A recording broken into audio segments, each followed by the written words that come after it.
بسم اللہ الرحمن الرحیم۔ السلام علیکم، ویلکم بیک ٹو اندر video and welcome back to my channel.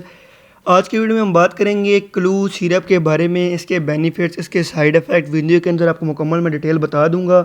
تو آپ نے جب بھی کلو سیرپ استعمال کرنا ہے، ایک بار آپ اس سے پہلے آپ نے یہ ویڈیو مکمل دیکھ لینی ہے۔ اس ویڈیو کے اندر آپ کو مکمل ڈیٹیل ملے گی کلو سیرپ کس کے لیے ہے، فائدہ مند ہے، کس چیز کے لیے نقصانات ہیں، اس کے اندر کیا کیا سائیڈ ایفیکٹ ہیں، بینیفٹس ہیں، ٹھیک ہے۔ تو ویڈیو شروع کرتے ہیں۔ ویڈیو شروع کرنے سے پہلے آپ سب سے ریکویسٹ ہے، اگر آپ کو میری ویڈیو پسند ہے تو پلیز یار ویڈیو کو لائک کر دینا، چینل کو سبسکرائب کر دینا اور بیل آئکن کو لازمی پریس کرنا تاکہ میری ہر نئے آنے والی ویڈیو آپ تک ایزیلی پہنچ سکے۔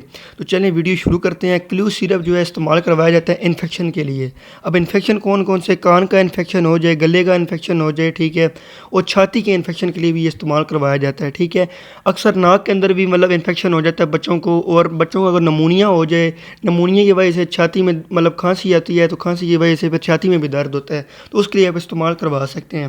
لیکن جب بھی آپ نے ایک میڈیسن لینی ہے، ایک میری بات یاد رکھنی ہے کہ وہ اپنے ڈاکٹر سے ایک بار لازمی رجوع کرنا ہے، کیونکہ ہماری ویڈیو بنانے کا مقصد صرف آپ کو اطلاع کرنا ہوتا ہے، ٹھیک ہے۔ یہ تھی آج کی ویڈیو۔ آپ کان کی، ناک کی، گلے کی اور چھاتی کی انفیکشن کے لیے اس کو استعمال کروا سکتے ہیں، نمونیا کی حالت میں بھی آپ اس کو استعمال کروا سکتے ہیں۔ تو امید کرتا ہوں آپ کو میری ویڈیو پسند آئی ہوگی۔ اگر پسند آئی تو ویڈیو کو لائک کر دیں، چینل کو سبسکرائب کر دیں۔ انشاءاللہ ملتے ہیں اگلی ویڈیو کے اندر۔ اتنی دیر کے لیے اپنا خیال رکھیے گا۔ اللہ حافظ۔